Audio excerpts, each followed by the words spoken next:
안녕하세요. 저는 30대 중반 여자입니다. 얼마 전에 저희 부모님께서 갑작스런 사고로 세상을 떠나셨습니다. 전혀 상상조차 하지 못했던 사고라 지금도 현실을 받아들이기가 너무 힘든 상황입니다. 그런데 이런 아픔을 가지고 있는 저에게 더 큰 상처를 준 사람들이 있습니다. 바로 시댁 식구들 때문인데요. 제가 사연을 신청하게 된 이유도 그 사람들의 상식 이하의 행동들이 저를 여기까지 오게 만들었습니다. 2달 전에 저희 부모님께서 즐거운 여행을 마치시고 집으로 돌아오시던 중이셨는데 갑자기 튀어나온 고라니를 피하려다가 중심을 잡지 못한 채 비틀거리는 차량을 제어하지 못한 아빠는 결국 차량이 전복되어 버렸고 그 사고로 2분 다 한날 한시에 세상을 떠나게 되셨습니다. 정말 믿을 수 없는 일이 저에게 닥치게 된 거였죠.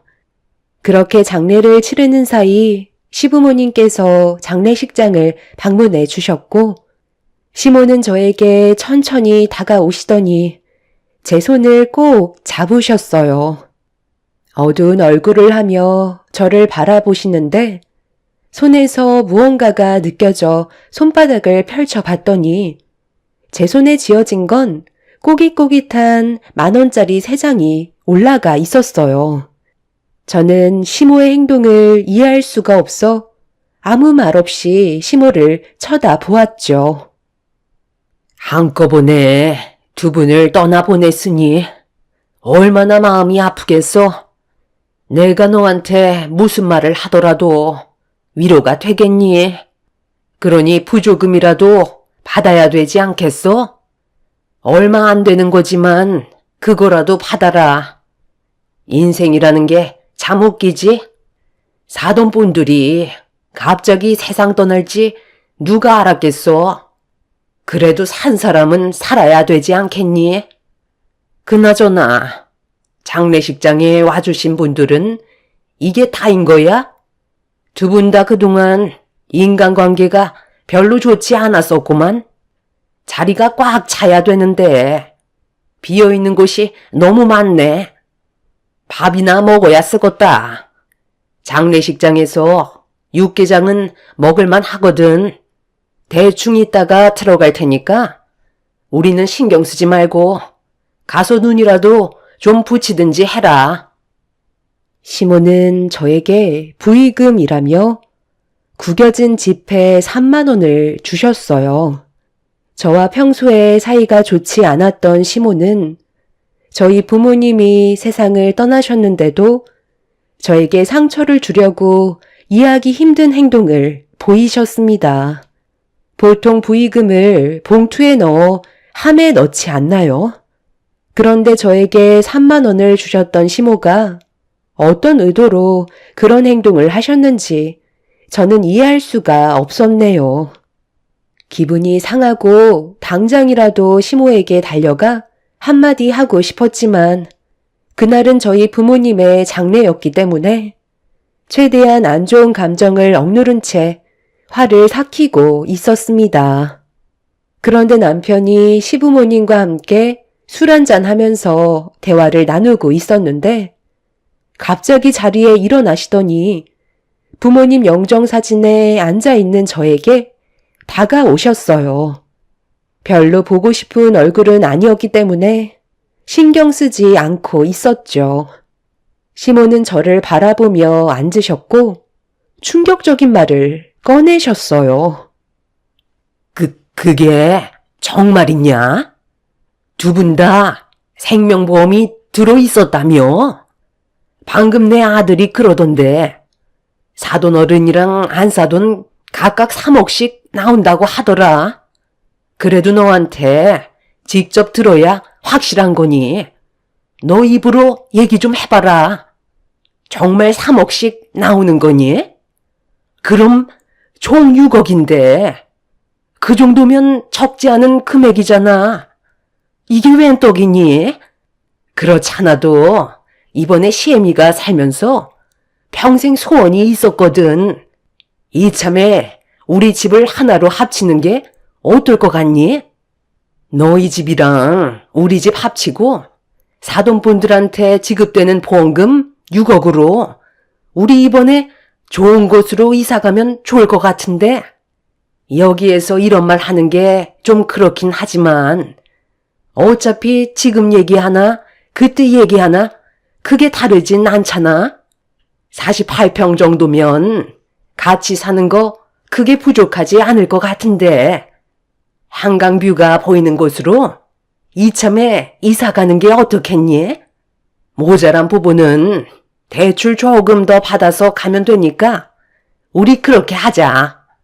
그렇게 해준다면 이거 하나는 꼭 약속 지키마. 집안 살림은 내가 다 해줄게. 당연히 삼시세끼까지 포함이지. 너는 그냥 몸만 오면 되는 거야. 다른 건 전혀 신경 쓰지 않아도 된다. 그렇게 해줄 수 있지? 이참에 집 좀 넓히면 좋잖아. 그리고 한강이 보이는 아파트 하나 가지고 있으면 시간이 지날수록 그 가치는 더욱더 높아질 거고 지금 시세보다 훨씬 더 많이 오르게 될 거라고. 돈이 돈을 펀다는 거다. 그동안 자금이 많이 부족해서 엄두도 못 내고 있었는데 이참에 사람답게 좀 살아보자. 아침에 일어나서 커피 한잔하면서 창밖에 보이는 한강을 쳐다보면 스트레스 받을 필요가 뭐가 있겠어. 내가 살아봤자 얼마나 더 살겠니? 이럴 때 며느리 덕도 좀 보면 좋잖아? 내 말이 기분 나쁜 건 아니지?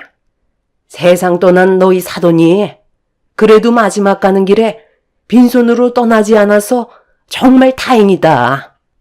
어떻게 보면 두 분이 동시에 세상 떠난 게 잘된 일일지도 모른다니까. 한 분이라도 목숨이 붙어 있었어 봐라. 그럼 그 돈 전부 다 병원비로 나갔었을 텐데 한날 한시에 세상을 떠나셨으니 돈 나갈 필요도 없고 힘들게 평수발 들지 않아도 되잖아. 제일 깔끔하게 잘 떠나신 거야. 듣자 하니까 정말 못 들어주겠네요. 제가 지금 어떤 기분으로 앉아있는지 뻔히 아시면서 방금 뭐라고 하셨어요? 저희 부모님 생명보험금으로 한강뷰가 보이는 아파트로 이사 가자고요? 아무리 하고 싶은 말이 있으셔도 분위기 파악하시면서 입을 여셔야죠. 어떻게 부모를 두 분 다 동시에 잃은 저에게 돈 얘기부터 꺼낼 수가 있는지 어머님 행동을 이해할 수가 없어요. 쓸데없는 얘기하실 거면 그만 집으로 돌아가 주세요. 그리고 이거 3만 원도 필요 없으니까 도로 가져가세요. 장례식장에서 기본적인 예의도 모르시면서 저한테 바라시는 건 정말 많으시네요. 어머님이랑 제가 그렇게 좋은 사이는 아니잖아요? 그래서 시애미 부탁을 안 들어주겠다는 거냐? 내가 이렇게까지 얘기했으면 좋게 얘기해 줄 수도 있는 건데 너는 어떻게 된 게 앞뒤가 꽉 막혀 있니? 엄마, 이제 그만하세요. 그런 건 나중에 얘기하셔도 되는 거잖아요. 이 사람 상태를 좀 보세요. 두 분 다 세상을 떠나셨는데 정신이 온전하겠어요? 아무리 부모를 잃은 충격이 크다고 해도 나는 시애미인데 얼굴을 붉히면서 대드는 게 말이 되니? 최대한 좋게 웃으면서 얘기해 주니까 나를 아주 만만하게 보네. 당신은 이런 상황에 돈 얘기를 꼭 해야만 했어? 그런 건 나중에 얘기해도 되는 문제인데 정말 생각이 없는 거야? 당신들 관짝을 48평으로 해주기 전에 당장 내 눈앞에서 사라져. 저희 부모님이 두 분 다 세상을 떠나신 충격 때문에 제정신이 아닌 걸 알면서 시모는 제 앞에서 생명보험금 얘기를 꺼내고 있었습니다. 정말 어이가 없었죠. 그 돈으로 한강이 보이는 아파트로 이사를 가자는 시모의 말은 더 이상 화를 참지 못하게 만들었고 결국 이성을 잃어버린 상태로 부모님의 장례식장에서 난리를 치고 말았습니다. 제가 정신 나간 여자처럼 분노하자 시모는 그런 저를 보며 많이 당황스러우셨는지 급하게 자리를 피해 시부와 집으로 돌아가셨어요. 당신이 힘든 건 이해하겠는데 그렇다고 우리 엄마한테 꼭 그렇게까지 화를 냈어야만 해? 일단 좋게 얘기할 수도 있는 거잖아. 정말 너무한 거 아니야? 내가 너무하다고? 당신이야말로 정신 나간 거 아니야? 누구보다 조심해야 될 사람이 분위기 파악 못하고 생명보험금 얘기를 꺼내? 상식적으로 지금 상황에서 그런 말을 해야 되는 게 맞는 거냐고. 당신 때문에 이런 일이 벌어진 거 아니야. 어머님이 나한테 오자마자 뭘 주셨는지 알아? 펴지지 않을 정도로 구겨진 10,000원짜리 3장을 내 손에 쥐어 주시더라. 장례식장 한두 번 다니신 것도 아니실 텐데 왜 그런 행동을 보이셨을까? 우리 집안을 그만큼 무시하고 있다는 거잖아. 그러니까 그런 식으로 행동하신 거 아니야? 그래도 나는 열을 올리지 않고 힘들게 참고 있었어. 부모님 장례식이니까.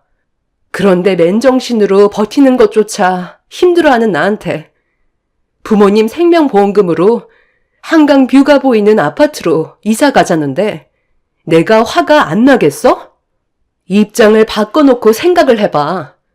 당신 부모님이 세상을 떠나셨는데 보험금 나온 걸로 좋은 집으로 이사 가면 좋을 것 같다고 당신 앞에서 웃으면서 설득시키려 한다면 기분이 좋을 것 같아? 남편은 화를 내고 있는 저에게 더 이상 아무 말도 하지 못하고 있었어요. 누구라도 제 입장이었다면 화를 내는 건 당연한 거였으니까요. 남편은 제가 하는 말에 제대로 된 대답조차 하지 못하더니 점점 말수가 줄었고 결국 남편도 장례식장에서 나가 버렸습니다. 그날 부모를 떠나보낸 슬픔과 시댁 식구들의 생각 없는 행동들 때문에 저는 오열을 하고 말았었죠. 그렇게 부모님의 장례가 끝이 나는 동안 남편은 한바탕 난리를 친 이후 장례식장의 모습을 드러내지 않았어요. 그때 확실히 알 수 있었던 건 이 집안 사람들과는 함께 살 수 없겠다는 거였고 남편과의 관계도 정리하고 싶은 마음이 거의 확고해진 상태였습니다. 결혼 생활한 지 오래되지도 않았기 때문에 크게 미련 같은 것도 없었어요. 더군다나 저에게는 아직 아이도 없었기 때문에 남편과의 관계를 정리하는데 어려움은 없을 것 같았습니다. 저희 부모님이 살아 계셨을 때도 시댁 식구들은 저를 무시했는데 부모님마저 세상을 떠나셨으니 앞으로 저를 더 막대할 것 같았어요. 장례가 끝난 날 저는 이혼 서류를 가지고 집으로 들어갔습니다. 그런데 현관문을 열자마자 눈앞에 펼쳐진 건 남편만 있는 게 아닌 시부모님도 함께 있었어요. 그리고 잔치상을 한 상 가득 차려두신 채 뭐가 그리 기분이 좋으신지 부어라 마셔라 하고 있었네요. 제가 그 모습을 멍하니 쳐다보고 있자 저를 바라보던 시모가 비틀거리시며 자리에서 일어나시더니 저에게 천천히 걸어오셨어요. 저는 불쾌한 표정으로 시모를 바라봤고 시모는 그런 저를 뚫어지게 쳐다보시더니 갑자기 손을 올리셨네요. 너는 눈빛이 아주 마음에 안 들어. 누구 닮았네 했더니 너희 안 써둔 눈빛이랑 똑같이 생겼네. 아마 성격도 거의 비슷했지? 부모 잘못 만나면 자식까지 성격을 버린다더니 그 말이 100번 옳은 것 같다. 너는 무슨 애가 그 모양이냐? 어른을 봤으면 인사부터 해야지. 어디서 눈을 치켜 세우고 있어? 너는 내가 우습니? 날이 가면 갈수록 아주 더 막 나가려 들고 있어. 장례식장에서 나한테 보였던 행동에 대해 무릎 꿇고 손이 발이 되도록 빌어라. 뭐라고요? 제가 왜 어머님한테 무릎을 꿇어야 되는 거죠? 잘못을 한 게 없는데 왜 욕을 먹어야 하는지 이유를 모르겠네요. 오히려 어머님이 저한테 사과를 하셔야죠. 저희 부모님 장례식장에서 그 난리를 쳐놓고 가셨으면서 저한테 조금도 미안한 감정이 안 드시는 거예요? 저는 오늘 저 사람한테 이혼 통보하려고 온 거예요.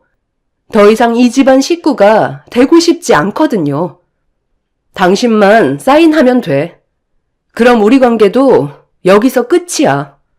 당신도 그걸 원하는 거잖아. 내가 왜 이혼을 해줘야 되는 거지? 나는 전혀 그럴 생각 없는데. 타당한 이유가 없잖아. 오히려 상처는 우리가 더 크게 받았다는 거 몰라? 대화를 하다 보면 궁금한 거 물어볼 수도 있는 거지. 그거 가지고 그 난리를 피워서 상황을 이 지경으로 만들어? 우리 엄마가 한강뷰에서 살고 싶다고 말도 못해? 그래, 내 아들 잘한다. 나도 이참에 한번 그런 곳에 살아보고 싶었던 것 뿐이다. 그 돈 어차피 통장에서 썩고 있을 거잖아.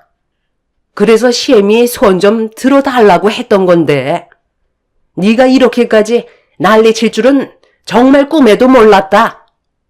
그동안 시엠이를 얼마나 만만하게 봤으면 장례식장에서 많은 사람들이 보는데 삿대질을 하면서 화를 낼 수가 있는 거니? 옛날 같았으면 너는 뼈도 못 죽였어. 쓸데없이 고집 부리지 말고 당장 나한테 사과부터 해라. 그렇지 않으면 이 집에서 발도 들이지 못할 줄 알아. 알겠니? 아들, 너도 제대로 된 사과 받기 전까지는 절대 용서해주면 안 된다. 이참에 확실하게 버르장머리를 뿌리 뽑아야 돼. 시모와 남편은 저보다 더 흥분해서는 술기운을 빌려 더욱더 난리를 치고 있었어요. 이런 사람들과 조금이라도 함께 있고 싶지 않아 제 방으로 들어가 짐을 챙기기 시작했어요. 어차피 조용하게 이혼이 성립되지 않을 거라는 거 잘 알고 있었기 때문에 소송으로 갈 생각을 가지고 있었습니다. 제가 시부모와 남편을 무시하고 짐을 챙기기 시작하자 남편은 제가 싸던 짐들을 빼앗아 밖으로 집어던지기 시작했어요. 시부모님한테 용서를 구하는 게 먼저 아니냐면서 점점 더 목소리를 높이고 있었죠. 저희 부모님이 안 계시다는 이유 하나만으로 남편은 예전과는 전혀 다른 태도를 보이고 있었습니다. 원래 남편의 성격은 조용하고 항상 저에게 모든 걸 맞춰주면서 많은 사랑을 줬었어요. 저희 부모님이 세상을 떠나시기 전까진 그랬었죠.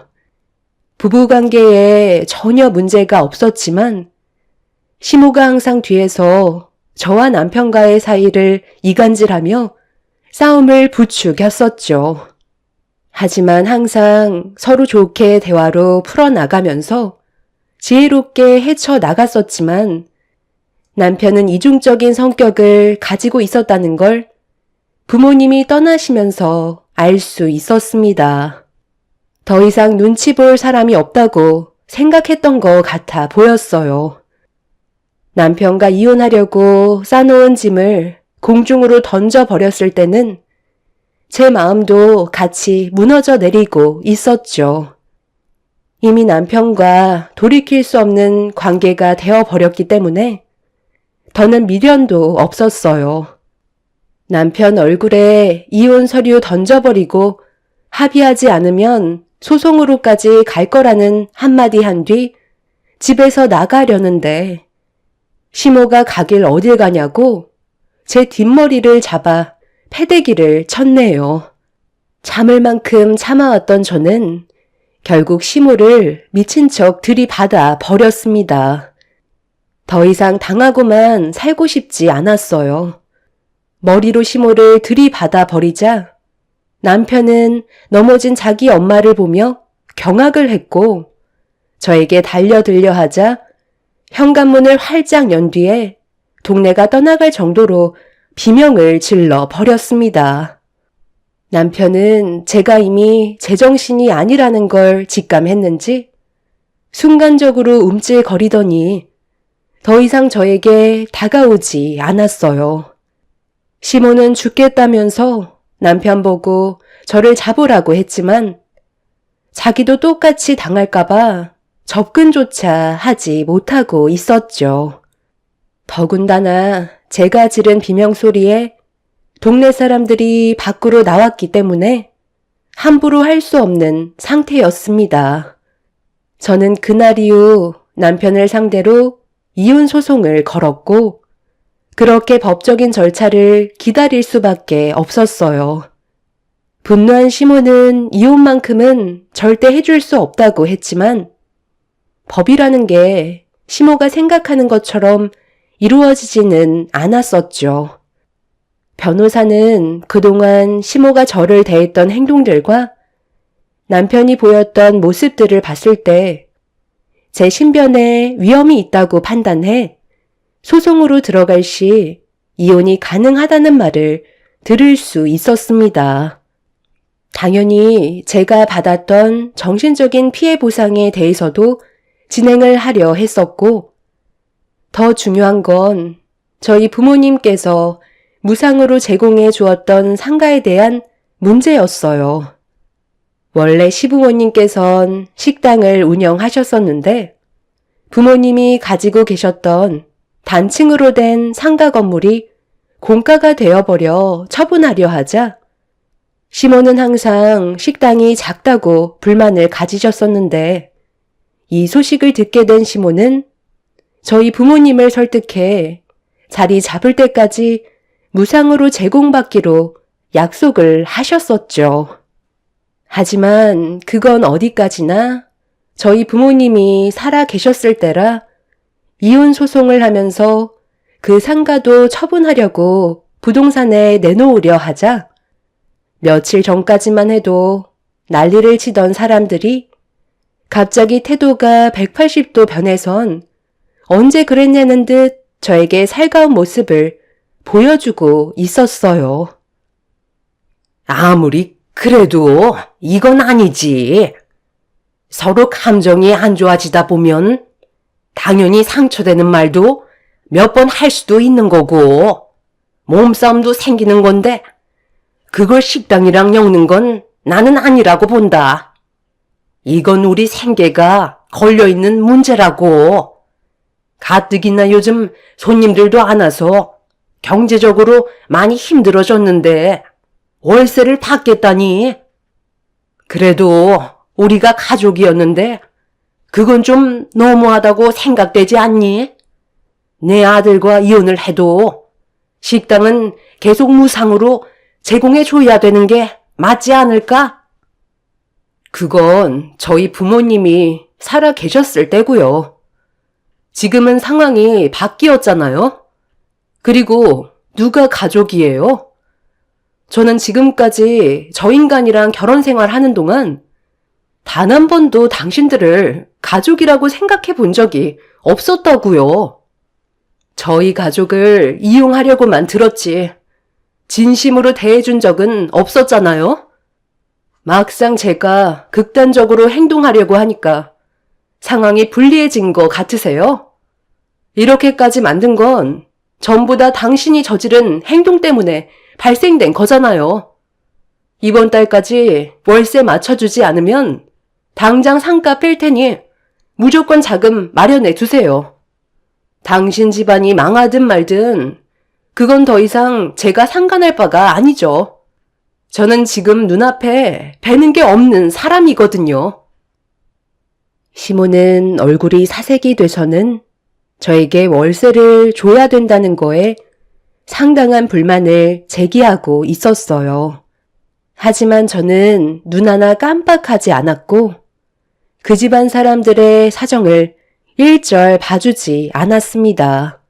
그동안 무상으로 상가를 제공받아 벌어들인 수익이 있으면서도 돈이 없는 척하는 모습을 보니 저는 더욱더 화가 치밀어 올랐었죠.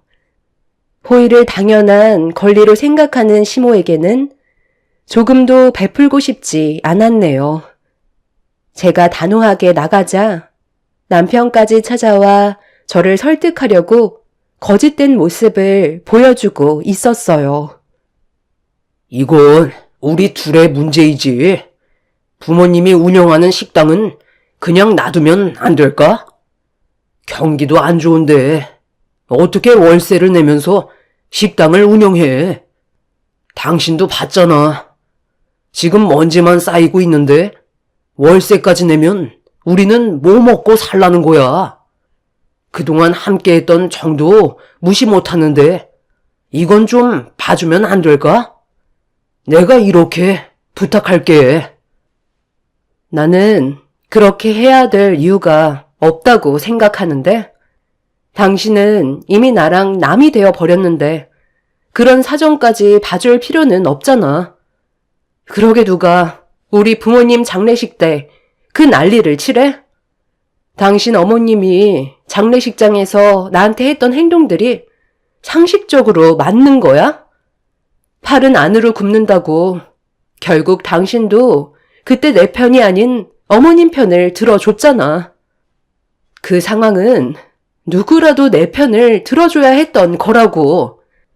생명보험금으로 한강뷰 아파트로 이사 가자고? 다시 생각해봐도 정말 어이없는 거 알아? 나는 절대로 당신 집안 식구들을 용서해줄 마음 조금도 없으니까 이제 그만 질척거리고 당장 내 눈앞에서 사라져. 솔직하게 얘기할게. 식당 한번 살려보겠다고 나까지 회사 그만두고 부모님 돕고 있는 거 알지? 인건비 한 명이라도 줄여보려고 이런 선택을 했다는 건 정말 우리 부모님 식당이 많이 힘들어졌다는 거야. 그리고 거기에서 끝이 아니야. 얼마 전에 우리 집에 압류 스티커 붙었어. 부모님께서 돈 좀 만져보시겠다고 아파트 보증금 빼서 공동 투자를 한 것 같아. 그런데 지금 상황이 꽤 어려워졌나 봐. 원금도 못 찾고 있다고 하셨어. 무리한 투자는 위험하다는 걸 알지만 돈을 벌 수 있는 건 한정적인데 엄마는 한강뷰 아파트에 이사를 가고 싶어 하는 욕심이 있으셔서 큰 거 한탕 해보려다가 지금 이 사태까지 와버린 거야. 아무리 우리가 좋지 않게 끝났어도 인간적으로 숨은 쉴 수 있게 해줘야 하지 않겠소? 오죽했으면 나까지 찾아왔겠냐고. 제발 부탁이야. 식당은 건들지 말자. 내가 아까도 얘기했잖아. 그건 당신 집안 사정이라고. 나는 우리 부모님처럼 마음이 넓은 편이 아니라서 그렇게까지 해주고 싶지 않아. 그러니까 이번 달 월세를 내지 못할 것 같으면 당장 식당 빼줬으면 좋겠어. 능력도 안 되는 사람들이 한강뷰? 아주 꼴값들을 떨고 있네. 그런 거에 눈이 멀어서 쓸데없는 짓을 하니까 집안이 망하는 거야. 다시는 내 눈앞에 나타나지 마. 있을 때 잘하라고 했지? 배가 불러서 앞뒤 안 가리고 덤비니까 이런 일이 생기는 거지. 저는 남편을 밀친 뒤 문을 세차게 닫아 버렸습니다. 본인들이 저지른 일들을 왜 제가 봐줘야 하는지 이해할 수가 없었죠.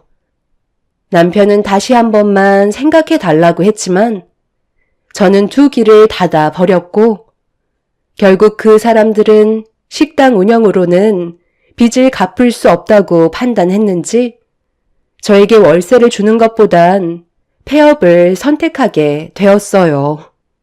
시부모님까지 몇 번이나 찾아와서 무상으로 식당을 운영할 수 있게 도와달라고 했었지만 그동안 저를 막대했던 행동들을 생각하면 절대 용서해주고 싶지 않았어요. 받아갈 때는 살갑게 행동했다가 원하는 걸 얻으면 차갑게 돌변하는 그 사람들의 이중적인 모습들을 더 이상 보고 싶지도 않았고 배려조차 해주고 싶지 않았어요. 결국 자신들의 잘못된 행동으로 인해 그 집안은 나락으로 떨어지면서 집안의 위기가 찾아왔다는 소식을 들을 수 있었습니다. 살다 보면 참 별의별 일을 다 겪는 것 같아요. 저희 부모님이 계셨을 땐 찍소리 못하다가 막상 부모님이 돌아가시니까 저를 막대하는 모습들이 너무 큰 실망을 안겨 주었었죠. 현재 남편과 저는 이혼한 상태이고 재산 분할과 위자료까지 전부 다 받은 뒤 법적으로 남이 되었습니다. 앞으로 제 삶이 어떤 일들이 펼쳐질진 모르겠지만 이번 일을 통해서 남은 인생 더욱더 조심하며 살아야 할 것 같네요. 마지막으로 한마디 덧붙이자면 어제 전 남편이 돈을 빌리러 왔지만 문을 열어주지 않았습니다. 상당히 많은 빚을 떠안은 상태라 생활이 거의 불가능할 정도라고 하네요. 그 말을 들었을 때 저는 안타까움보다 더욱더 나락으로 떨어졌으면 하는 마음이 더 컸었고 보란듯이 저는 잘 사는 모습을 보여줘야겠다고 생각했어요. 그래야 남은 인생 웃으면서 살아갈 수 있을 듯 합니다. 앞으로 제 삶에는 꽃길만 펼쳐졌으면 좋겠네요. 제 사연 들어주신 분들 감사합니다. 안녕하세요. 저는 36살 여자입니다. 얼마 전에 병원을 잠깐 다녀왔는데요. 저희 엄마 건강이 좋아지셔서 조만간 퇴원을 해도 된다는 진단을 받았습니다. 그리고 이 소식을 저와 결혼을 약속했던 그 사람에게 전해 들었는지 병원을 또다시 찾아오셨어요. 저희는 별로 만나고 싶지 않았는데 시모는 엄마 앞에서 무릎을 꿇으시더니 용서를 구하셨어요. 하지만 벌써 돌이킬 수 없는 상황까지 와버렸기 때문에 아무리 잘못을 뉘우친다 해도 관계 회복은 어려울 것 같아 보이네요. 한 번뿐인 사람 인생 마음먹은 대로 흘러가면 좋겠지만 그것 또한 쉽지 않은 것 같습니다. 사랑하는 사람과 지속적인 만남을 이어오다 보면 자연스럽게 결혼을 생각하게 되고 상대방 또한 저와 같은 생각을 가질 때 결실이 맺어지는 건데 그 과정에서 여러 가지 걸림돌이 생기게 되었고 많은 갈등을 불러일으켰어요. 결혼을 허락받기 위해 예비 시댁에 인사를 드리러 갔을 때 처음 받아보는 대우에 어떤 식으로 처신을 해야 할지 모르겠더라고요. 내가 둘 사이의 관계를 알게 된 건 얼마 되지 않지만 꽤 오랜 기간 만나왔었다면서? 그래서 자연스럽게 결혼 얘기를 주고받았겠지. 하지만 경리 씨도 쉽지 않을 거라는 거 어느 정도 예상하고 있었을 텐데 둘만 좋다고 결혼을 할 수 있다면 부모가 왜 있겠어? 각자 입장 차이가 있기 때문에 어느 정도 쓴소리가 나가도 이해해 줬으면 좋겠네. 일단 내 아들은 명문대 나와서 의사 생활을 하고 있는데 그쪽은 학원 선생이라며? 그래서 대충 알아봤는데 그렇게 유명하지는 않은 것 같아서 솔직히 실망을 안 할 수가 없더라고. 내 주위에서도 잘 나가는 일타 강사 몇 명 정도는 알고 있긴 한데 의사 직업보다 훨씬 더 많은 수익을 받고 있는 걸로 아는데 그쪽은 전혀 알지 못하더라고. 동네에서 이름 좀 날렸다 하면 웬만해서는 강사들끼리 서로 정보 주고받으려고 모임도 가진다는데 그런 곳에서도 참석하지 않는 거 보면 낄 수 있는 수준도 안 된다는 거잖아. 그럼 받는 수익금도 현저히 떨어질 테니 내세울 만한 게 없는 건데 내 아들과 결혼을 하겠다는 게 나는 어이가 없는 거야. 결혼은 양가 집안이 어느 정도 수준이 비슷해야 갈등이 없는 거 모르나? 이런 문제로 안 좋은 상황까지 가게 되는 거 주위에서나 막장 드라마에서도 봤을 거 아니야. 설마 현실은 그렇지 않다고 생각하는 거 아니겠지? 내가 봤을 때 드라마에서 나오는 것들보다 현실이 더 심할 것 같거든. 처음 얼굴 보는 이 자리에서 확실하게 얘기하겠는데 내 아들과 그쪽이 결혼하는 건 솔직히 반댈세. 나 같은 경우 우리 집안과 어느 정도는 수준이 맞아야 한다고 생각하기 때문에 이 결혼은 어차피 무너지게 되어 있어. 억지로 결혼을 강행한다고 해서 과연 삶이 좋아질 수 있을까? 내가 봤을 때 앞으로 겪어본 적 없는 험난한 여정이 시작될 것 같은데? 다시 한번 말하지만 그쪽 집안과 비슷한 배우자를 찾는 게 훨씬 더 효율적이라고 생각되네. 설마 내 아들 이용해서 한몫 챙기려는 건 아니지? 그게 무슨 말씀이세요? 당연히 아니죠. 저는 이 사람과 결혼하고 싶어서 인사드리러 온 것뿐인걸요. 어머님께서 무엇을 걱정하고 계신지는 충분히 이해하고 있어요. 제가 부족하다는 것도 잘 알고 있고요. 어머님 마음 제가 100% 충족시켜 드리지 못하겠지만 며느리로서 정말 좋은 모습 보여드릴 수 있고 돈이 전부가 아니라는 걸 앞으로 결혼 생활하면서 보여드리도록 할게요. 저도 이 사람처럼 명문대 졸업했고 직업 선택폭이 넓었지만 굳이 학원 강사를 선택한 이유는 아이들을 가르치면서 원하는 대학에 진학시켰을 때 얻는 보람이 저에게는 크게 작용해서 지금까지 즐겁게 하고 있는 중이에요. 분명 열심히 하다 보면 분명 성공은 자연스럽게 따라올 거라 믿고 있어요. 엄마가 애초부터 정해놓은 기준치가 워낙 높아서 그런 거지. 제가 여자 보는 눈이 없겠어요. 그동안 격리 만나오는 동안 오히려 제가 배울 점이 훨씬 더 많았어요. 그만큼 몇 년 동안 만나오면서 이 사람 놓치고 싶지 않다고 생각하게 되면서 앞으로 함께하고 싶은 마음에 결혼하자고 제가 먼저 얘기했어요. 그만큼 이 사람을 향한 제 마음 변함없으니 엄마도 저희 받아들여 주세요. 제가 행복하면 되는 거 아닌가요? 집안 차이를 문제 삼으면 한도 끝도 없어요. 예비신랑도 그렇고 저 또한 지속적으로 어머님한테 쉬지 않고 어필을 했어요. 그만큼 저희가 함께하고 싶은 마음이 크다는 걸 보여드리고 싶었습니다. 시부모님께서 아무 말 없이 조용히 듣고만 계시다가 시부는 저희의 결혼을 허락해 주셨어요. 그리고 서로가 평생 행복하게 잘 살길 바란다며 좋은 말씀을 아끼지 않으셨습니다. 하지만 시부의 말을 듣고 있던 시모가 갑자기 끼어드시더니 저희 결혼을 쉽게 결정 내릴 수 있는 문제가 아니라면서 조금 더 생각해 본다며 대화를 마무리하셨네요. 분명 시모가 며느리로서 생각해 두셨던 부분들을 저는 충족시켜드리기 어렵겠지만 그래도 최선을 다하다 보면 어느 정도는 인정받을 수 있을 거라 생각했어요.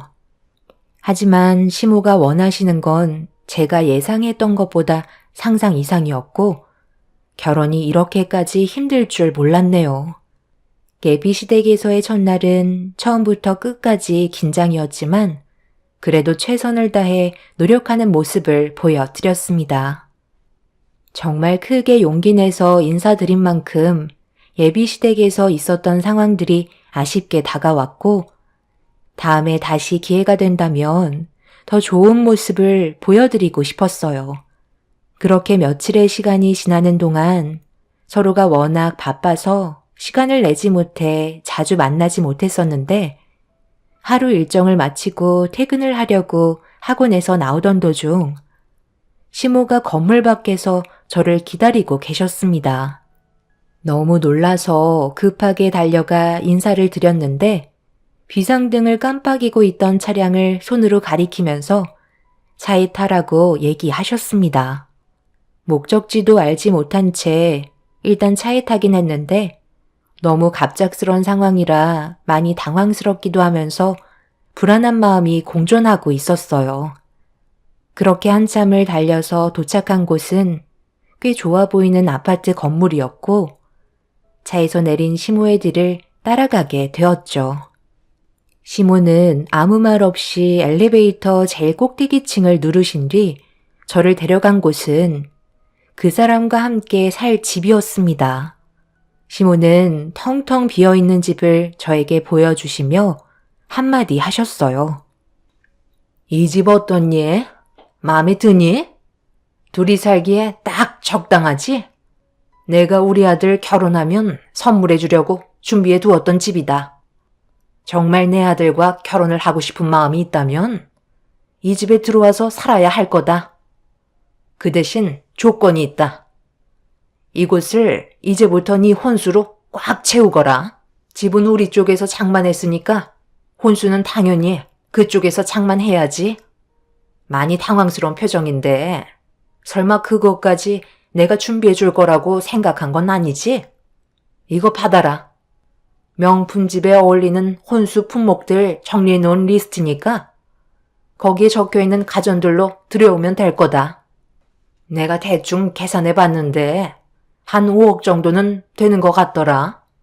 우리 집 며느리로 들어오는데 5억 정도면 싸게 쳐주는 거야. 설마 이 정도 해줄 능력도 없으면서 내 아들과 결혼하겠다는 건 아니지? 어머님의 말에 엄청난 충격을 받은 저는 할 말을 잃어버렸어요.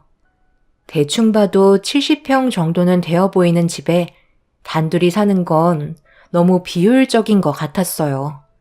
그리고 텅텅 비어있는 집 안에 혼수를 채워 넣으라고 건네주신 품목이 정말 충격이었어요. 당연히 집이 넓은 만큼 들어가는 혼수 품목도 자연스럽게 늘어나는 건 맞지만 들어본 적도 없는 몇천만 원짜리 가구들이며 가전들과 식기까지 전부 다 엄청난 가격대를 형성하고 있었습니다. 저는 너무 당황해서 아무 말도 하지 못하고 있는데 시모의 의도는 분명했어요.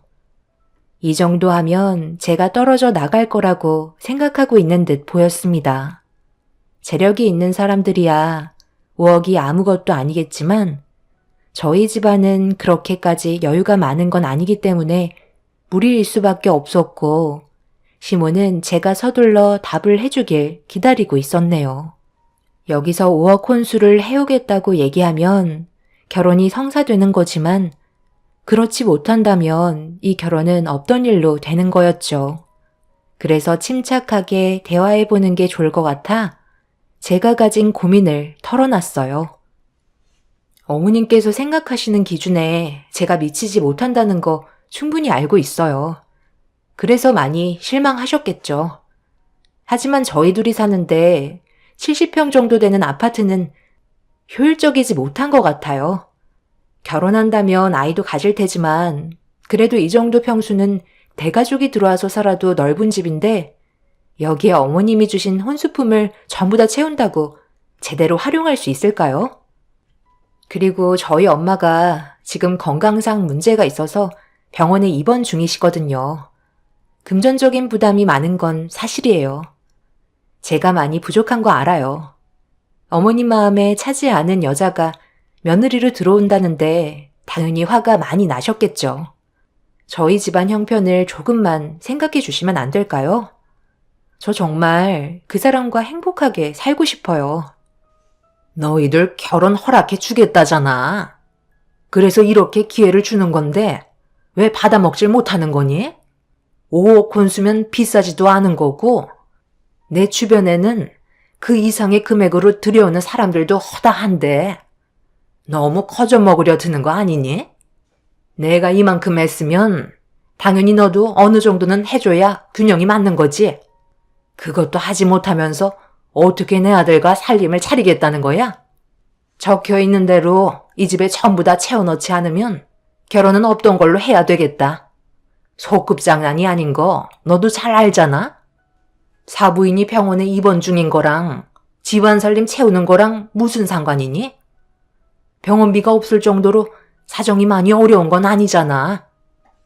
그 사람과 둘이 살기에는 너무 넓은데 차라리 30평대 아파트를 알아보는 게 좋지 않을까요? 그 정도도 충분할 것 같은데요. 너 지금 내 앞에서 좁아터진 그 집에 내 아들과 살림을 차리겠다는 거야? 주변에 보는 눈이 얼마나 많은데 괜히 쓸데없는 말 귀에 들려서 사람들 놀림거리 만들고 싶은 거야? 너는 내 체면은 아예 생각도 하지 않는구나. 결혼할 생각이 있으면 거기에 적혀있는 대로 혼수품 들여오고 그렇게 하지 못하겠다면 여기에서 내 아들과 마무리 짓거라. 시모는 그 사람에게 둘이 나눴던 대화에 대해 일체 얘기하지 말라며 저 혼자 모든 걸 해결하라고 사전에 미리 차단을 하셨어요. 제가 간절히 부탁을 해도 저희 집안 사정을 봐주지 않았고 남들에게 보이는 시선을 상당히 중요하게 생각하고 계셨습니다. 결국 5억 혼수품을 해결하지 못한 채 집으로 돌아오게 되었고 앞으로 어떻게 해야 할지 많은 고민에 빠지게 되었어요. 그 사람과 단지 행복하게 살고 싶은 것 뿐이었는데 그것조차 마음대로 되지 않는 게 정신적으로 너무 힘들게 다가왔어요. 이런 고민을 혼자서 하는 것보다 부모님과 당연히 상의를 해야 할 문제이지만 엄마가 입원해 계신 상태에서 괜한 걱정 끼쳐드리고 싶지 않아 저 혼자 속으로 앓고 있었네요. 그 사람과 만나는 동안에도 항상 시모의 말이 제 머릿속에서 떠나지 않자 결국 시모와의 약속을 어기고 말았습니다. 혼자서 모든 걸 감당하기에는 역부족이었고 앞으로 어떻게 해결할 수 있을지 고민을 나눠봐야 할 것 같았어요.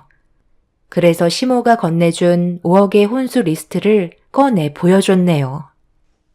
지금 이것들을 전부 다 당신 집안에서 준비해 오라는 거야? 그리고 그 집은 또 무슨 얘기야? 나는 전혀 모르고 있었는데. 5억이 무슨 애들 장난도 아니고. 이건 내가 생각해봐도 아닌 것 같은데.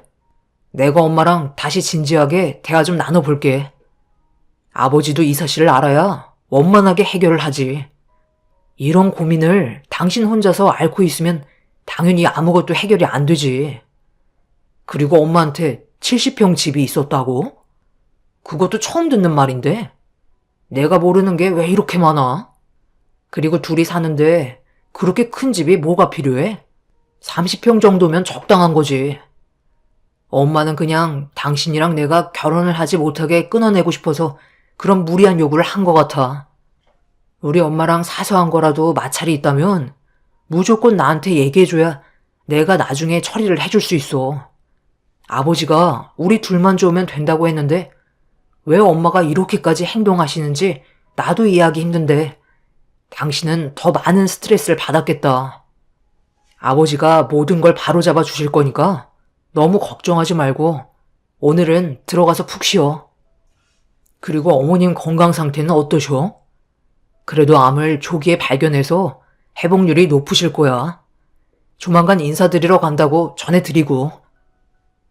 그 사람은 저에게 좋은 말만 해주었고 걱정하지 말라며 집에까지 바래다 주었어요. 시모와의 문제만 해결되면 모든 게 순조롭게 진행이 될 거라 생각했기 때문에 그 사람과 이 문제를 의논하는 게 맞는다고 생각했었어요. 그런데 그건 제 계산과는 너무나도 틀린 방향으로 흘러가 버렸고 충격적인 일들이 제 앞에 펼쳐지고 말았죠.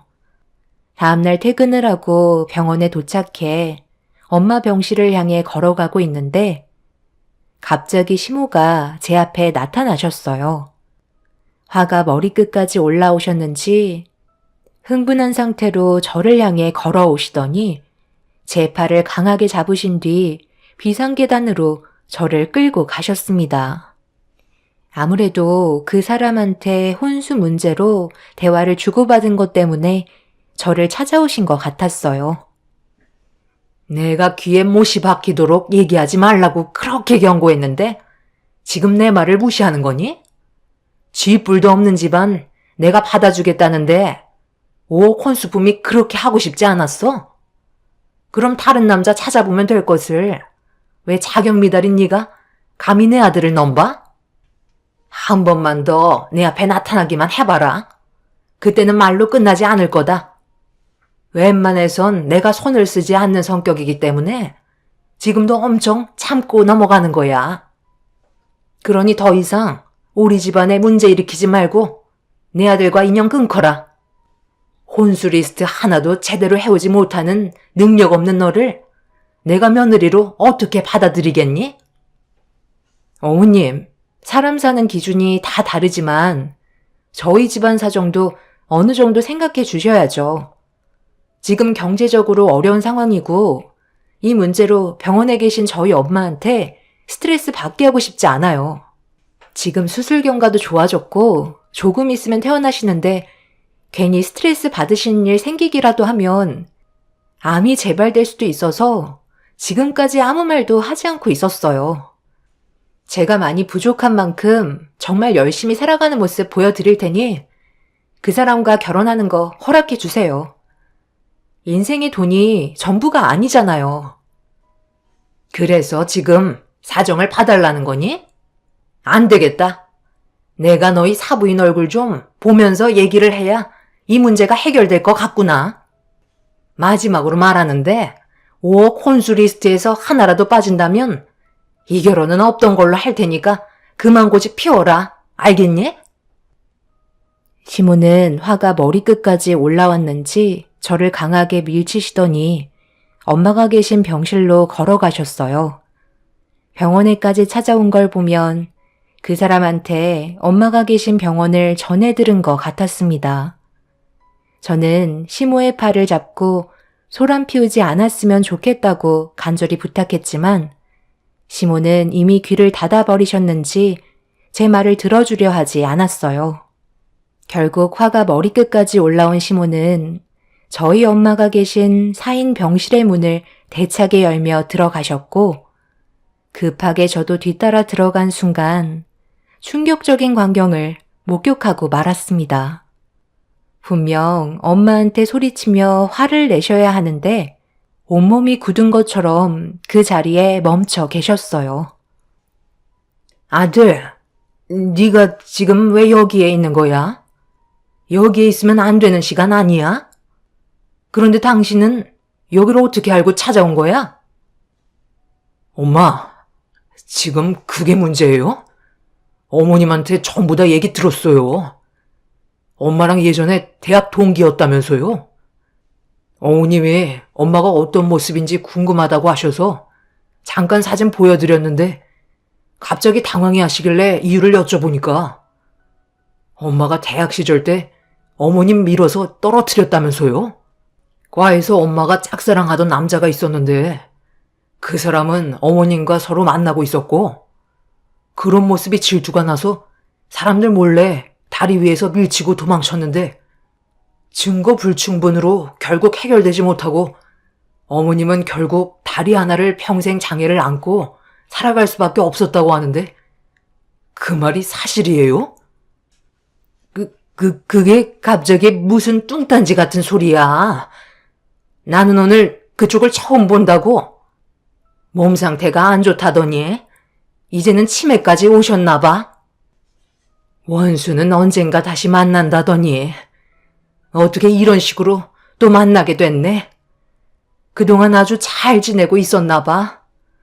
눈이 부실 정도로 때깔이 좋아졌구만. 너 그때 생각 안 나? 네가 짝사랑하고 있다던 그 남자를 내가 만나고 있어서 그것 때문에 질투난다며 다리 위에서 나를 밀쳤잖아. 나는 너를 봤지만 너는 끝까지 발뺌하는 바람에 결국 사건이 해결되지 못한 채 내가 발을 헛디뎠다는 걸로 판정이 나게 되었고 너는 그날 이후 바로 휴학하고 이사가잖아. 그런데 네가 그런 끔찍한 일을 저지르고 떠난 뒤로도 나는 아직까지도 그 사람한테 보살핌을 받고 있거든. 네가 짝사랑했던 그 사람이 지금 내 남편으로 있어. 지금 들어왔네. 인사해. 네가 좋다고 쫓아다니던 내 남편이야. 정말 사람 일은 한 치 앞도 모른다더니 어떻게 이런 일이 다 있니? 나를 세상 떠나게 만들려던 사람의 아들이 내 딸과 결혼하겠다고 인연을 만들었잖아. 사람 일은 이래서 아무도 모른다니까.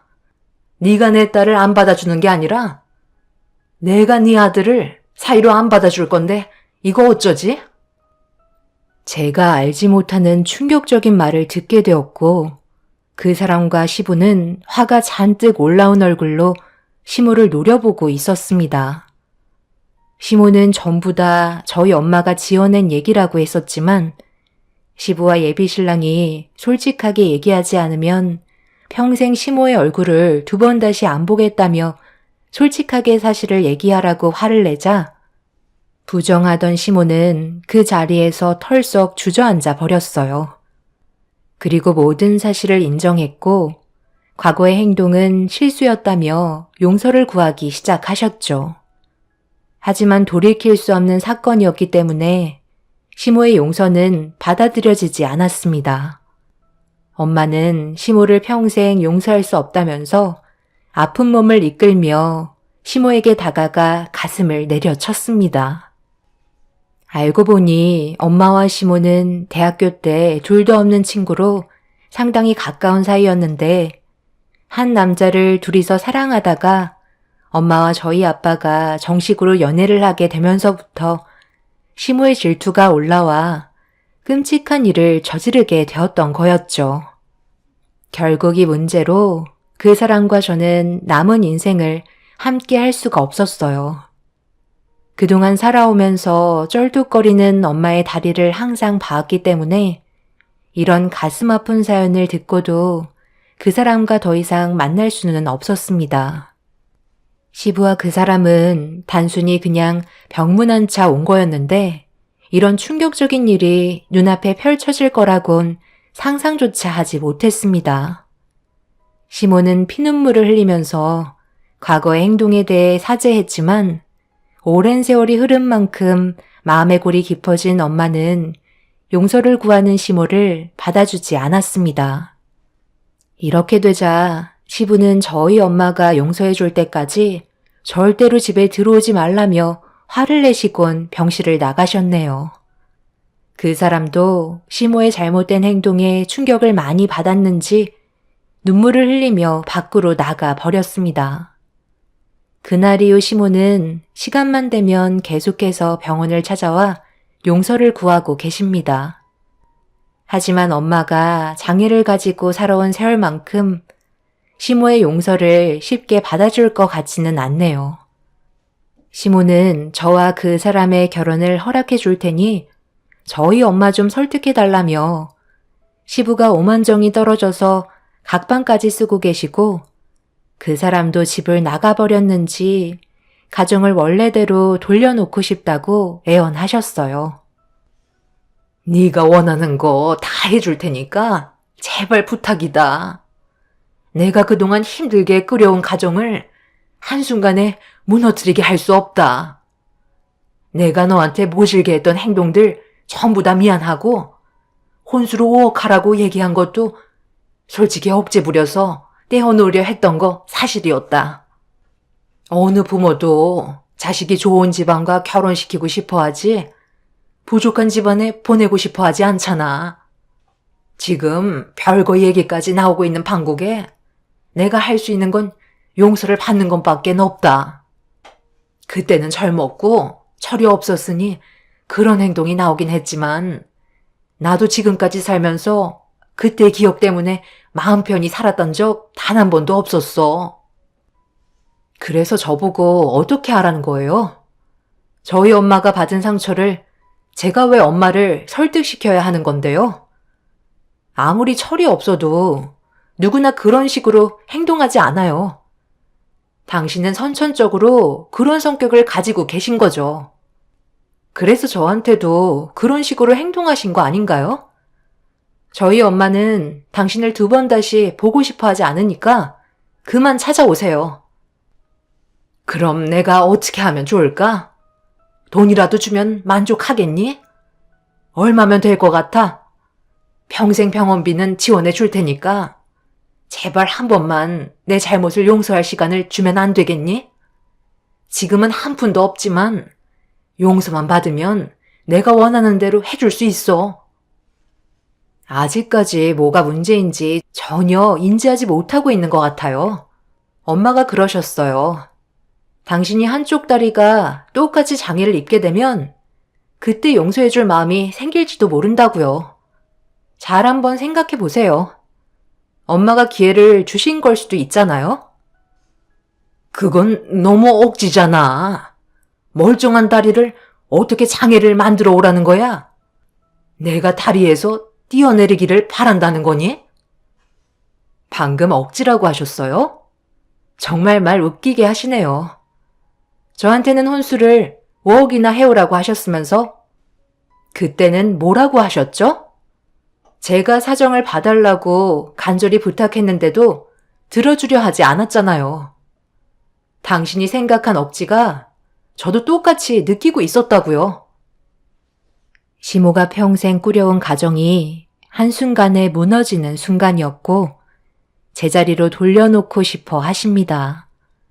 하지만 저는 시모의 손을 뿌리치고 죄송하다는 말로 돌려드렸네요. 엄마는 평생 동안 장애를 가지게 된 다리를 바라보면서 단 한순간도 시모를 잊은 적이 없었을 테고 그 아픔이 얼마나 큰지 가늠이 되지도 않는데 제가 그 사람과 결혼하겠다고 엄마를 설득하는 건 불효나 마찬가지라 시모의 간절한 부탁에도 등을 돌렸습니다. 2번 다시 만나고 싶지도 않으니 더 이상 찾아오지 말라며 제 팔을 잡고 놔주지 않으려는 시모의 손을 뿌리쳤네요. 그 사람은 저희 가족에게 미안해서 연락 한 통 없습니다. 이제 그 사람을 잊는 게 어느 정도 받아들여지고 있는 것 같아요. 시부께서는 미안한 마음에 평생 병원비는 지원해 줄 테니 걱정 말라고 하시는 중이세요. 하루빨리 정상적인 생활로 돌아가고 싶을 뿐입니다. 시모는 그동안 자신의 잘못을 잊은 채 살아왔던 시간만큼 뉘우치며 살았으면 하네요. 제 사연 들어주신 분들, 오늘 하루도 웃음 가득한 날이 되시길 바랍니다. 감사합니다. 안녕하세요. 저는 하남에 살고 있는 여자입니다. 최근에 별로 좋지 않은 일들을 겪게 돼서 이곳에 사연을 신청하게 되었습니다. 현재 저희 부부의 상황을 여러분들께 풀어드리는 이유는 앞으로 어떻게 처신을 하면 좋을지 조언을 해주신다면 정말 감사하겠습니다. 우선 남편과 결혼을 하게 되었을 때부터 간단하게 설명을 드리도록 할게요. 남편과 저는 해외에서 근무를 하다가 연인 사이로 발전하게 되었고 결혼까지 이어질 수 있었습니다. 해외에서 겪게 되는 외로움을 서로가 너무 잘 알고 있었기 때문에 의지를 많이 하게 되었던 것 같아요. 그런데 문제는 저 같은 경우 결혼하고 나서 더 이상 해외에서 근무할 필요가 없었지만 남편은 3년 동안 더 체류를 해야 되는 불가피한 상황이 생겼었죠. 3년 이후로는 남편도 더 이상 해외로 갈 필요가 없었기 때문에 그 기간을 참고 넘어가기로 했었어요. 분명 짧지 않은 기간이었지만 그래도 앞으로 함께 할 수 있는 시간이 더 많다는 걸로 마음의 위안을 삼았었죠. 그리고 저 혼자 한국에서 지내는 생활은 상당히 힘들었었어요. 신혼집에 홀로 남겨져 있는 건 저를 너무 지치게 만들었었죠. 이런 상황들이 반복이 되면 될수록 제 삶이 너무 외롭고 정신적으로 많이 힘들어서 신혼집을 놔두고 부모님 집에서 생활을 하게 되었네요. 그래도 혹시 몰라 일주일에 2번 정도는 신혼집에 들어와 청소도 하고 집안에 문제는 없는지 확인하면서 관리를 해오고 있었어요. 그런데 어느 날 회사에서 야근을 하게 되는 일이 생겨 친정집이 아닌 신혼집으로 향했고 피곤한 몸을 이끌며 현관문을 여는 순간 제 눈앞에 펼쳐진 광경에 경악을 하고 말았습니다. 5 신우들과 시모가 저희 집을 난장판으로 만들어 놓았고 바닥에는 술병들이 굴러다닐 정도로 상당히 취한 상태로 저와 눈이 마주치게 되었네요. 저희 집에는 어떻게 들어오신 거예요? 연락 한 통 없이 언제부터 오셨던 거죠? 어머님은 술을 안 드셨으니까 설명해 주세요. 내 아들 집에 잠시 놀러 온 것 뿐인데 굳이 설명까지 해야 할 필요가 있는 거니?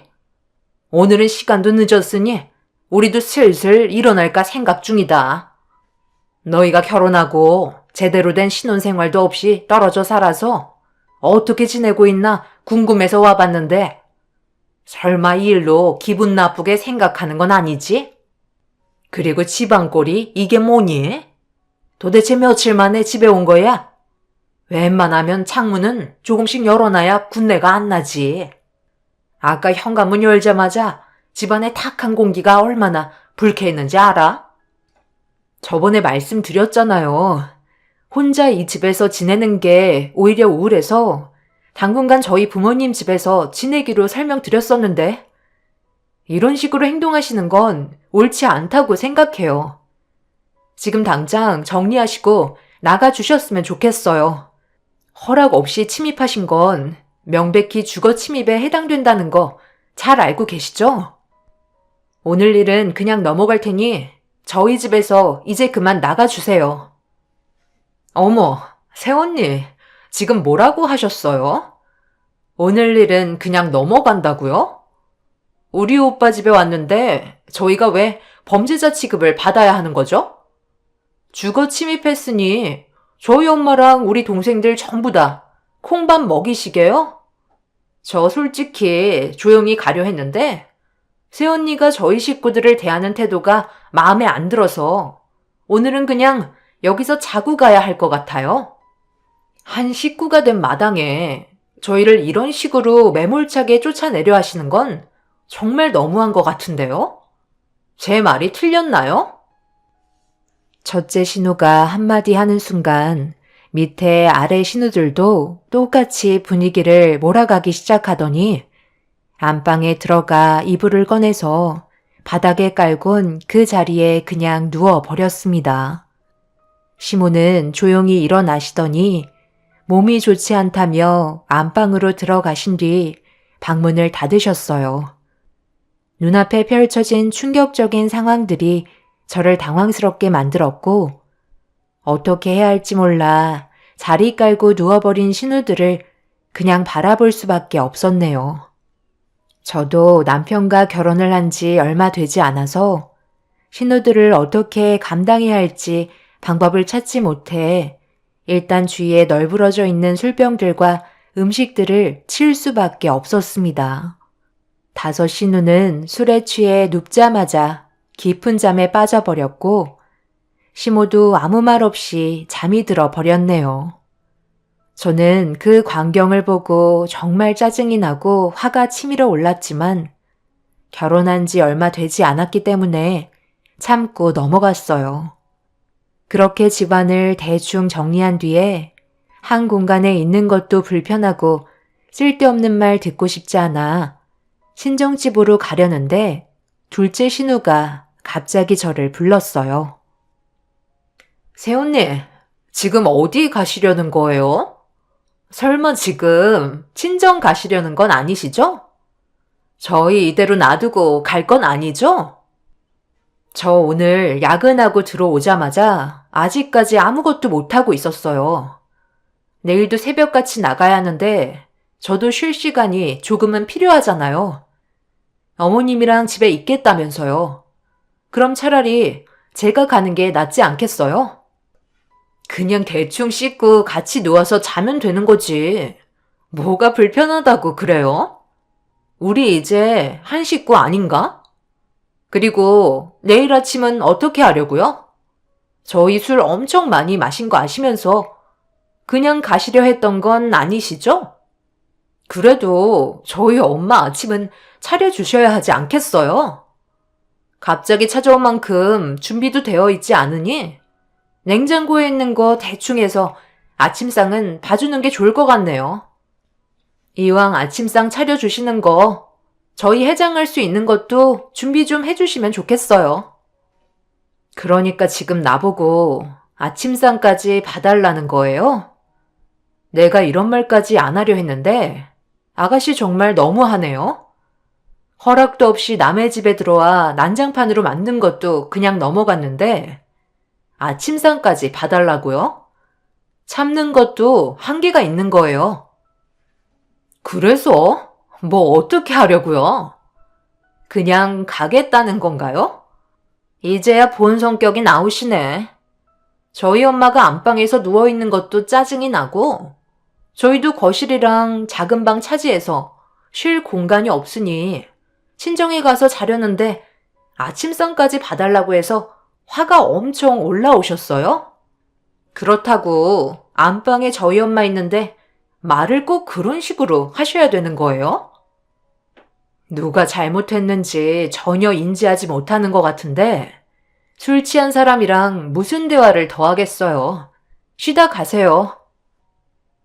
저는 더 이상 대화조차 섞고 싶지 않아 신우들이 어이없다는 듯 쳐다보고 있는데 그냥 현관문 열고 밖으로 나왔습니다. 그렇게 늦은 시간이 돼서야 친정집에 도착해 몇 시간 눈을 붙일 수 있었네요. 시댁 식구들 때문에 컨디션 조절도 되지 않아 아침부터 온몸은 천근만근이었고 하루 종일 피곤에 쩔어 근무를 할 수밖에 없었네요. 다행히도 그날은 야근이 없어서 친정집이 아닌 저희 집에 들어갔는데 현관문을 열자마자 눈앞에 온갖 쓰레기와 집안의 물건들이 전부 다 밖으로 쏟아져 나와 있었어요.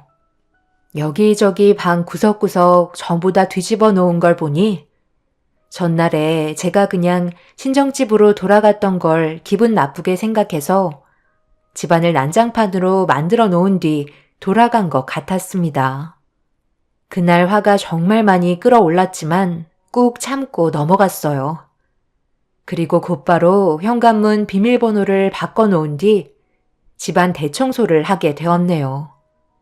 마음 같아서는 남편한테 바로 전화를 걸어 시댁 식구들의 행동들에 대해 전부 다 고발하고 싶었지만 해외에서 근무하는 것도 스트레스 받고 있는데 이런 일로 남편까지 지장받게 하고 싶지 않았어요. 그래서 저 혼자 해결할 수 있는 건 아무 말도 하지 않고 넘어갔었습니다. 한참 동안 집안을 정리하고 겨우 제 시간을 가지려 잠시 소파에 앉았는데 누군가 현관문을 두드렸어요. 워낙 늦은 저녁 시간이라 인터폰으로 밖의 상황을 살펴본 순간 경악을 하고 말았습니다. 5 신우들과 시모가 저희 집 앞에 있었고 문을 열어주지 않자 현관문 비밀번호를 누르기 시작했어요. 당연히 바꿔놨기 때문에 들어올 수가 없었죠. 비밀번호가 바뀌어 있자 제가 집에 들어온 걸 알고 있는지 빨리 문을 열라고 첫째 신우가 소리를 지르면서 현관문을 쉬지 않고 걷어찼지만 절대 열어주지 않았습니다. 집 정리도 이제 막 끝이 났는데 또다시 신우들이 집안을 난장판으로 만들어 놓는 걸 두 눈으로 보고 싶지 않았어요. 그래서 끝까지 문을 열지 않고 있었는데 하필 핸드폰을 진동으로 해놓지 않고 벨소리로 해놔서 막내 신우가 저한테 전화를 하자마자 방 안에는 핸드폰 벨소리로 가득 차게 되었어요. 결국 제가 집안에서 문을 열지 않고 버티고 있다는 걸 시댁 식구들에게 알린 셈이었죠. 첫째 신우는 집안에 제가 있다는 걸 더 확신하게 되자 더욱더 난리를 치면서 빨리 문을 열라고 개념 없이 막 나가는 모습을 보여주고 있었네요. 어쩔 수 없이 현관문을 열었고 문을 열자마자 시댁 식구들은 저를 밀치며 거실에 자리를 잡은 뒤 상당히 기분이 나쁘다는 듯 저를 노려보고 있었어요. 지금 이게 뭐 하시는 짓이죠? 왜 현관 비밀번호를 바꾸신 거예요? 이런다고 저희가 못 들어올 거라 생각했어요?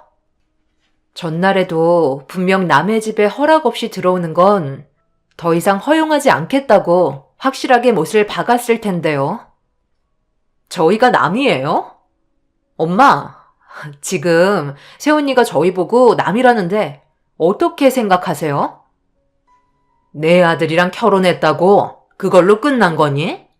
우리를 가족으로 받아들였다면 이런 식으로 행동하진 않았겠지. 그럼 지금 어머님이랑 아가씨들은 저를 가족으로 생각해서 이런 식으로 행동하시는 건가요? 조금의 배려도 없이 저희 집에 함부로 들어와서 난장판으로 만들어 놓은 것도 모자라 현관문 안 열어준다고 있는 힘껏 현관문을 걷어차는 행동들이 가족이라고 느끼고 있어서 이런 식으로 막 나가시는 거예요? 가족으로서 대우를 받으시려면 그만한 행동을 하셔야죠. 그래서 지금 우리가 잘못했다는 거니? 불임 주제에 입만 살아서는 결혼 허락해준 것만도 감사하게 생각해야지. 아, 맞다. 새언니 불임이었지. 예전에 교통사고 당해서 애를 가질 수 없는 몸이 되어버렸다면서?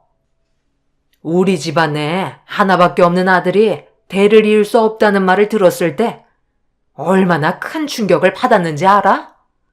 그런데 뭐가 잘났다고 시애미 앞에서 큰 소리 치는 거야? 지금 배고프니까 당장 저녁상부터 내오도록 해라. 시모의 한마디에 잠시 동안 잊고 있었던 과거의 아픈 기억이 떠올라 결국 눈물을 흘리고 말았어요. 이런 식으로 시댁 식구들이 저에게 상처를 줄 거라곤 예상하지 못해서 그런지 서러움의 눈물은 멈추지 않았습니다. 제가 20살의 나이 때 교통사고를 당했던 적이 있었는데 그때 심각한 자궁 손상으로 적출을 해야만 하는 일이 발생이 되고 말았었죠. 그래서 남편과 결혼을 한다고 했을 때 꽤 많은 갈등이 있었지만 그래도 결혼을 허락해 주신 부분에 대해 정말 감사하게 생각하고 있었어요. 그런데 이런 식으로 저에게 상처를 주실 거라곤 전혀 상상하지 못했었습니다. 남편이 없어서 그런지 저를 대하는 시댁 식구들의 행동들은 날이 가면 갈수록 점점 더 심해졌고 애를 가질 수 없는 몸이라는 것 때문에 저에 대한 증오가 상당했었네요. 그래도 제가 잘하면 좋은 관계를 유지할 수 있을 줄 알았는데 저를 대하는 모습들을 봤을 때 더는 좋아질 수 없을 것 같다는 판단을 하게 되었고 남편이 오기 전에는 시댁 식구들과 엮이지 않는 게 정신건강에 좋을 것 같아 저는 시댁 식구들을 집 밖으로 내쫓아 버리기 위해 당장 나가라고 소리를 지르기 시작했어요. 제가 화를 내기 시작하자 신우들은 그런 제 모습을 보곤 아무렇지도 않은 듯 무시하면서 집안을 또다시 난장판으로 만들며 배고프다고 서둘러 저녁상을 차려주길 바라고 있었습니다. 저도 사람인지라 참는 것도 한계가 있어서 그 자리에서 남편에게 전화를 걸었어요. 시댁 식구들은 제가 남편에게 전화를 할 거라곤 생각하지 못했었는지 당장 전화를 끊으라며 당황하기 시작했고 남편은 곧바로 제 전화를 받았습니다. 모두가 들릴 수 있도록 스피커로 전환을 시킨 뒤에 남편과 대화를 주고받았어요. 시댁 식구들은 남편의 말 한마디면 곧바로 꼬리를 내리기 때문에 경직된 몸으로 제 입만 바라만 보고 있었습니다. 신우들과 시모가 저를 대했던 행동들을 남편에게 전부 이르는 순간 집안은 난장판이 될 거라는 걸 다들 잘 알고 있었죠. 저는 남편과 대화를 주고받으면서 서로의 안부를 묻기 시작하면서 신우들과 시모에게 손짓으로 당장 밖으로 나가라고 신호를 주었습니다. 시댁 식구들은 꼬리를 내린 채 하나둘 밖으로 나가기 시작했고, 그렇게 상황은 마무리가 되었네요. 인터폰을 보니 현관문 앞에서 제가 통화하는 걸 엿들으며 통화가 끝나기를 기다리고 있길래 한참 동안 남편과 대화를 주고받았어요. 시차가 어느 정도 있어서 남편에게 피해를 주고 싶지 않았지만 시댁 식구들과 몸싸움하면서 밖으로 내쫓는 건 거의 불가능하기 때문에 제일 현명한 방법을 선택할 수밖에 없었습니다. 그렇게 남편과 한참 동안 통화를 한 뒤에 전화를 끊었고 잠시 뒤 시모에게 바로 이어서 전화가 오게 되었네요. 그래서 저도 참고 있던 감정을 폭발시키고 말았어요. 너 지금 내 아들 믿고 설치는 것 같은데 한 번만 더 내 아들 이용해 먹으면 그땐 나도 보고만이지 않을 거다. 저는 그이랑 결혼했을 때 어머님 집안의 딸처럼 행동하려 했어요. 그런데 이런 식으로 저를 대하시면 좋아질 게 있을까요? 오늘 이 시간 이후부터 어머님 가족들과 인연 끊을 거예요. 차라리 그이 올 때까지 얼굴 안 보면서 지내는 게 서로한테 상처를 덜 줄 것 같네요. 제가 왜 피해를 봐야 하는지도 모르겠고요. 그러니 그때까지 저희 연락하지 말고 지내면 좋겠어요. 시모는 제가 얼굴 보고 싶지 않다는 말에 화가 많이 나신 듯 가만두지 않겠다며 난리를 치셨지만 저는 상대하고 싶지 않아 전화를 끊어버렸고 그날 이후 2번 다시 저희 집에 찾아오지 않았습니다. 친정집에서만 지내며 시댁 식구들과 연락 한 통 주고받지 않았어요.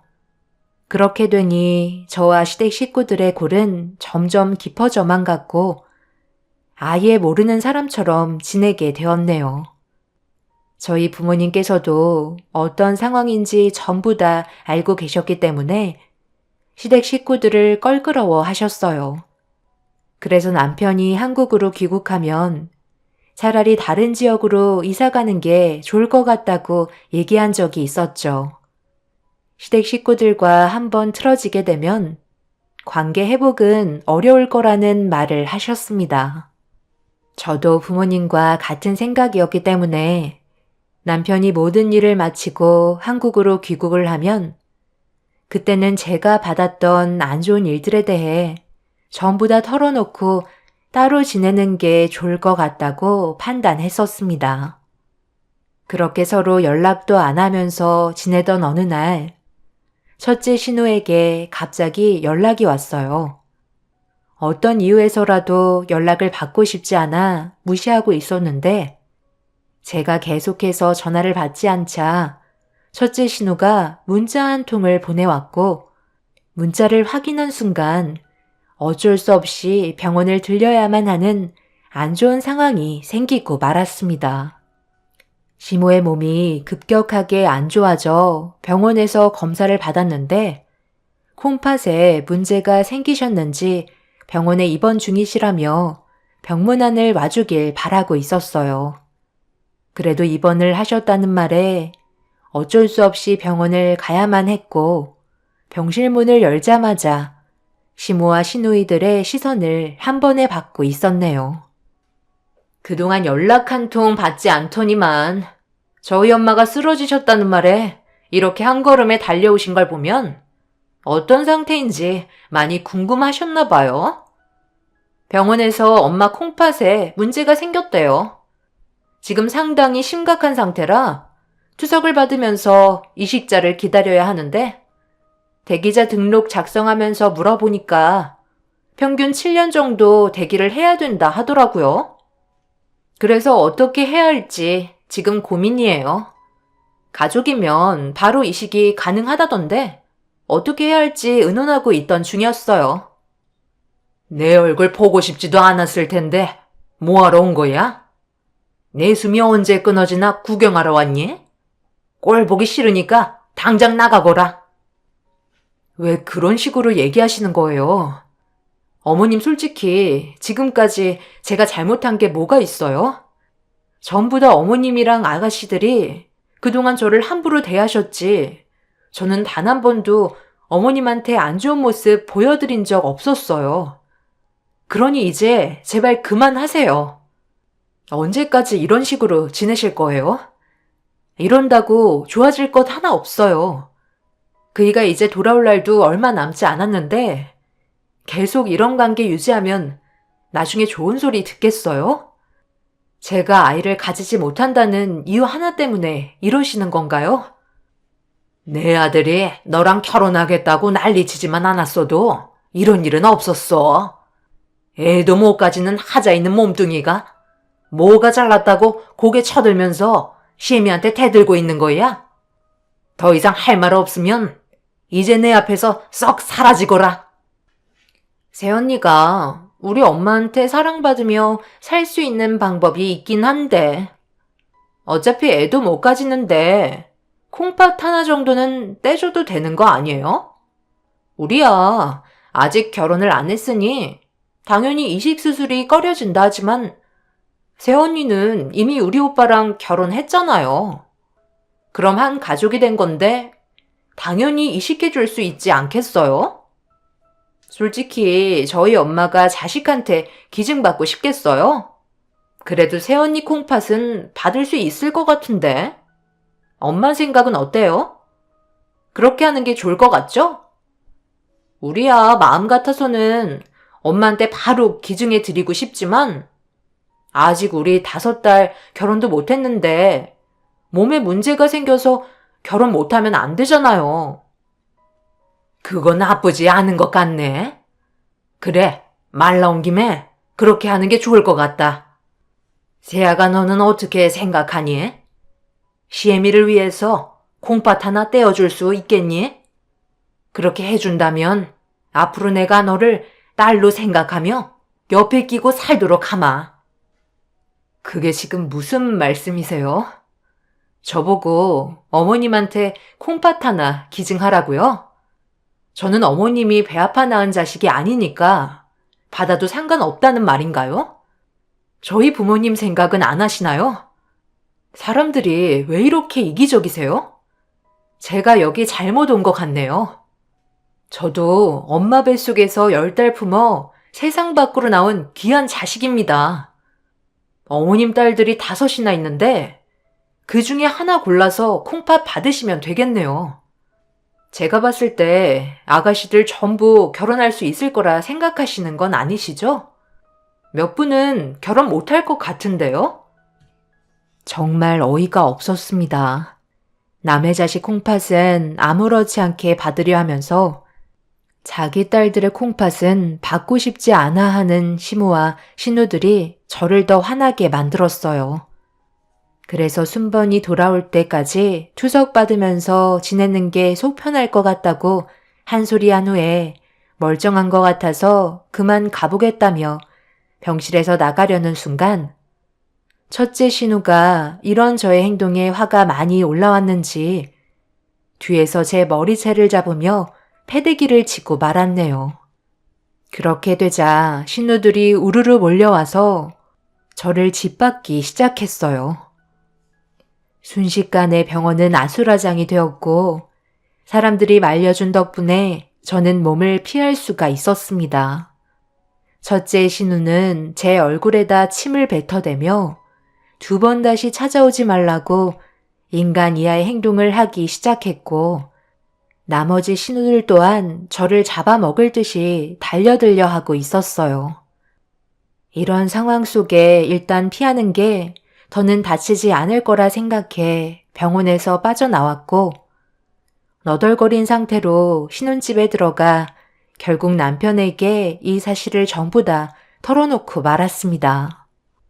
그동안 있었던 일에 대해 전부 다 설명하기 시작하자 침착하게 듣고 있던 남편은 저에게 미안하다며 자기가 알아서 처리하겠다고 더 이상 시댁과 엮이지 않게끔 조치를 취하겠다는 말과 함께 전화를 끊어버렸네요.